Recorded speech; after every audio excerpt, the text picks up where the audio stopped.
Many years ago, there was a very highly anticipated high school basketball game, and rightfully so. In this game, there wasn't just one, but there was multiple 4 and 5 star recruits. Watching just one ranked player gets me excited because you can feel the hype, but watching more than one, you can feel the hype and the intensity. Going into this game, everyone had all eyes on Collin Sexton. He was a 5-star recruit, one of the best point guards in the entire nation, and oh yeah, he had that killer mentality. If you watched Collin Sexton in high school, aka the young bull, you know that you do not mess with him. He meant business. He was going to give you a 35 piece and let you know about it. From the time the ball was thrown up into the air until that final buzzer, he was going to talk trash. That's what made him so good, but also so intimidating. I think Sexton was a little ahead of his time because now, yes, we see it all the time where these players are really good and talk trash, but back then it was rare. Even the players that do talk trash and have that ego and swagger, it's nothing compared to Collin. There's not a good way to describe it because the way he carried himself, it was unlike any other. There will never be another Collin Sexton. He's a one-on-one. He just did things differently. With all that being said, when you are one of the top players in the country and you talk trash and hold yourself the way he did, there's a huge bullseye on your back. Every single night he went out there, players were trying to show him up. The funny part about that is that they would normally stop trying to go at him after the first 2 minutes or first quarter. The reason for that is because going into the game, a lot of players thought they could stick with him toe for toe. You should think that way because you gotta be confident, but once you get out there, you realize that he is a different beast. And for the most part, people realized that, so nobody challenged him. He obliterated his competition every single game. Even if his team didn't get the win, that didn't matter and it didn't hold him back because he was still getting his points. I'm saying all that to give you a little perspective of how it was for Collin Sexton in high school. I'm not going to say he was the king of high school basketball, but it was a situation where people feared him, but they also respected him. But however, with that being said, later in the season, there was a game where one player stood up to Collin Sexton and he met the challenge. He didn't back down, and what a lot of people don't even realize was that he was a top ranked recruit as well. Some of you may or may not remember that there was a viral meme going around where there was a player who was staring down Collin Sexton at the free throw line,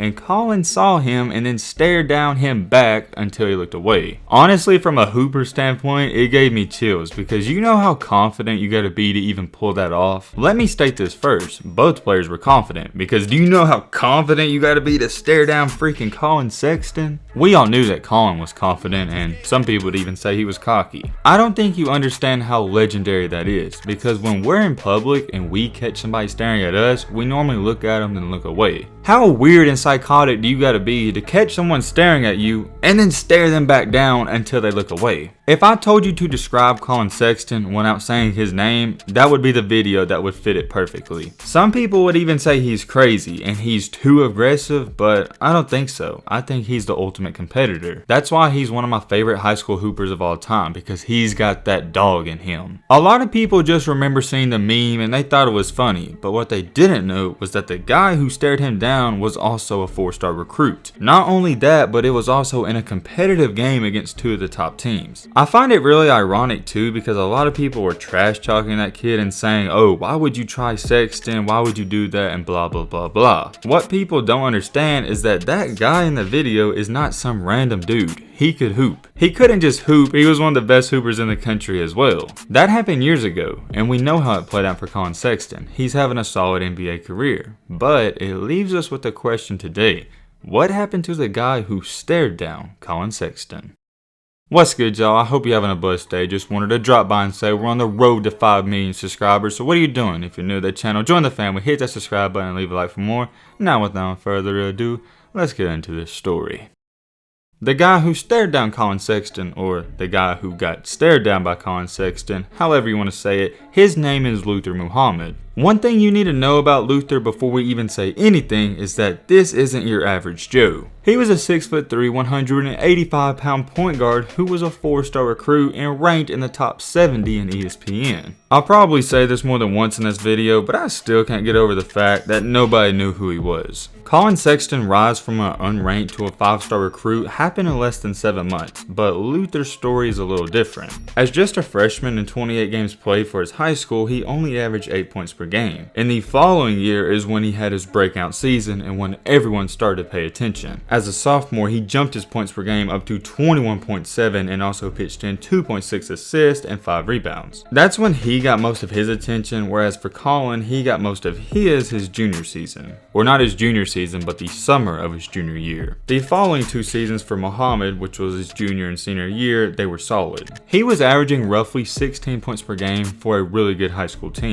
I wanted to give you a brief little run through of the previous seasons leading up to that because on this channel, you know we love to hear about the stats. Are we big on stats? No, I'm bigger on the eye test, but hey, they're cool to look at. For Luther Muhammad, this is where things don't really get interesting, but they somewhat do, and let me explain. He had a quiet and simple path to college and throughout his entire recruitment process. He was a player who laid low. He was a great player, but he didn't do any of that trash talking and stuff like that. Didn't have too many off the court problems, so nobody was talking about him too much outside of his area. After the famous stare down with Collin Sexton, he committed and signed with Ohio State on November 8th in 2017. This was a big pickup for Ohio State because they're known for getting good point guards and getting them to the NBA. He wasn't a guy that was going to come in and sit bench, wait a year or two and then play. He was going to start and make an impact from the jump. In his first season at Ohio State, 2018 through 19, he started almost every single game. I'd even say he had a good freshman season. He averaged 7.6 points per game, almost 3 rebounds, and almost 2 assists. He was a freshman playing point guard / shooting guard in one of the best conferences in the country. You really can't ask much more out of this kid. One thing to note about him is that he's not the most athletic and the most explosive player I've ever seen. He can slash and attack and pass here and there, but he's not really known for that. He's known for having good IQ and taking smart shots and being efficient. And in his first year, he only shot 37.4% from the field, but his 3-point percentage was right there at 37.3. As a freshman, shooting 37% from the 3-point line is incredible. There's not too much more to say about his freshman year in college. It was a good start and a promising look for him going in the future. Flash forward in time and going into his second season at Ohio State, people expected big things out of him. You can no longer use the freshman excuse if you have a bad game or none of that, and he had a good freshman season, so they was expecting him to jump up his stats. However, this is where things get slightly rough. For the 2019 through 20 season, which is his second year, once again he started almost every single game. But his points per game actually dropped to only 7 per game. To go along with that, his rebounds and assists also dropped. Not really a good look, especially for your second year. He didn't have a bad year, but compared to what people were expecting, it was bad or disappointing. The coaching staff and everyone in general, including the fans, would have liked to see him improve all his stats, not have them go in a decline. It doesn't gotta be crazy like averaging 20 points per game, but if he would have went from 7 to 12, that would have been better. The fact is that all of his stats declined and it didn't look good. As bad as that sounds, there is a little good sign. His field goal percentage did go up to 38, but that's still not too hot. His 3-point percentage also went down, but it was at 34.7, and that's really good. At this point in time in our story, it starts to get complicated. He doesn't really see a future at Ohio State anymore. Maybe he wasn't getting along with the coaching staff, I don't know. All I'm gonna say is, anytime you have a year where all your stats decline, something's going on and normally the player's going to leave. Just going off of an educated guess, mathematical standpoint,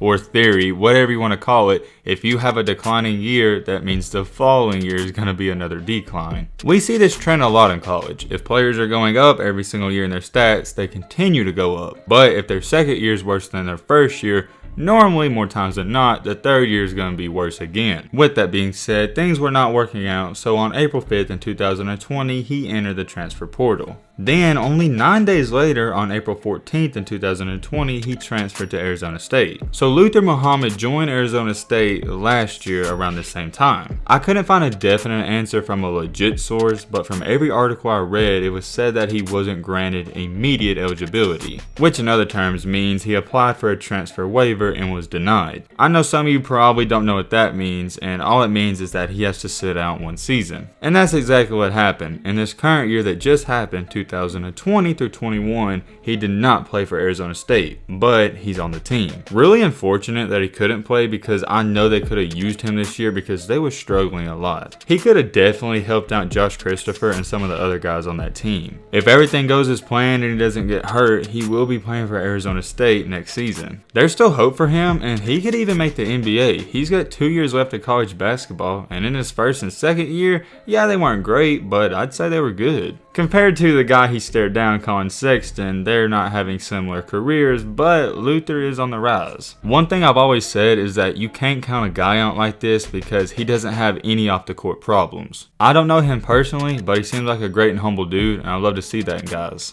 Just because things didn't work out at Ohio State doesn't mean he can't be a beast at Arizona State. He was averaging over 7 points per game in one of the toughest conferences out there. I understand 7 isn't a lot, but for college and D1 and being in a tough conference, I think it's impressive. Actually, let me backtrack on that. It's impressive for your first 2 years. If he did that in his 3rd and 4th year, I'd be like, not too impressive. This story really came to an abrupt end, but that's the up-to-date on Luther Muhammad, aka the guy that stared down Collin Sexton. I'm wishing Muhammad the best of luck, and I hope he continues to see a lot of success in his basketball career or whatever he chooses to do. But with all that being said, that's gonna wrap up this video. I hope you guys enjoyed. I hope you guys learned something. If you're new to that channel, what are you doing? We're on the road to 5 million, baby. Join the family. Hit that subscribe button. Leave a like for more.